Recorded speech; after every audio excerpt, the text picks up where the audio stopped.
Civil War hits theaters this weekend, and I couldn't be any more excited than I am. Spider-Man has always been a lifelong favorite superhero of mine, not as high as Superman and some of the other heroes I've talked about on my channel, but Spider-Man has always been one of my favorites. In fact, when I was in college, the core group that I was in of other graphic design students were big comic book fans. And I learned a lot about the Marvel Universe during that time, let me tell you.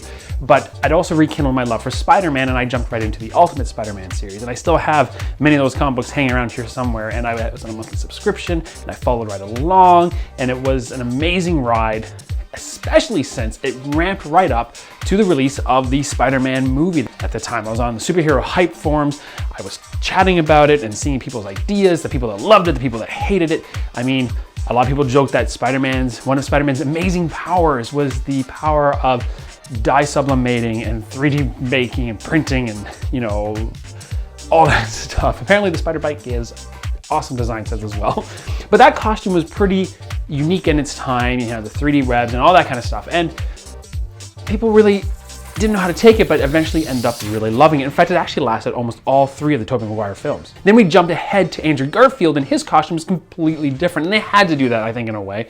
And they had the original stills of it, where he looked like he was a basketball textured person or costume. And it's one of those things where seeing it in a picture wasn't nearly as good as seeing it on screen. And it was really different for the time. And I actually quite liked it, especially in hindsight, because especially as soon as they did the sequel to that film, it's almost like they went backwards to the Raimi movies and gave this slight changes, the bigger eyes and whatnot, to make them, the Raimi suit back. So it was, with a little bit of interest that I was kind of optimistic and cautious about what they were going to do for Civil War, and I was actually pretty surprised. That first under-oozed teaser promo spot was a huge sigh of relief for me, because I didn't know which way they're going to go. It's almost in like a spandexy material. This is the first superhero that I've seen in any of these films in a long while that actually had a hero in his underoos.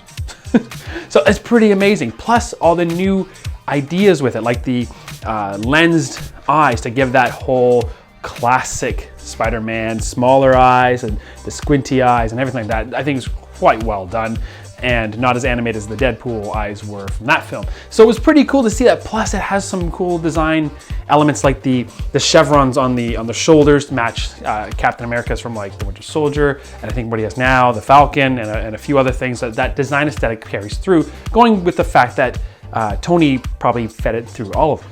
Also of note was the fact that the spider is smaller, again, a classic motif for it.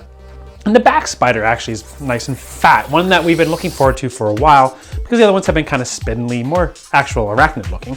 But we liked that old bug that he had there. Plus, it was nice to actually see the web shooters are definitely back, which is great. I never liked the organic webs at all.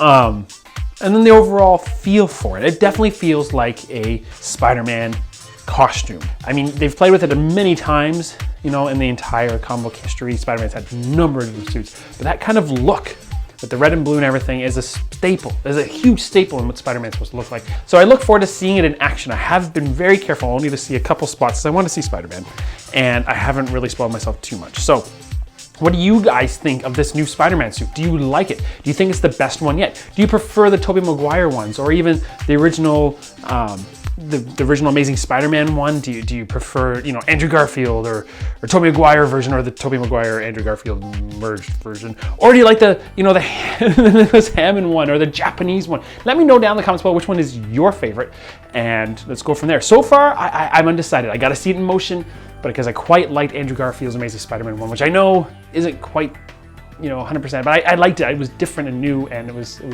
fun.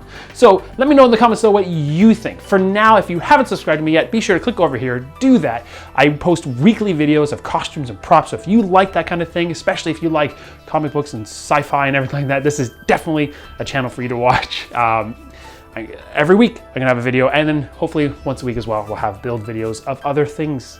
Some things you see behind me and some things you'll always see on the channel. So be sure to check that out. For now, thank you so much for liking and subscribing, but as always, thanks for watching.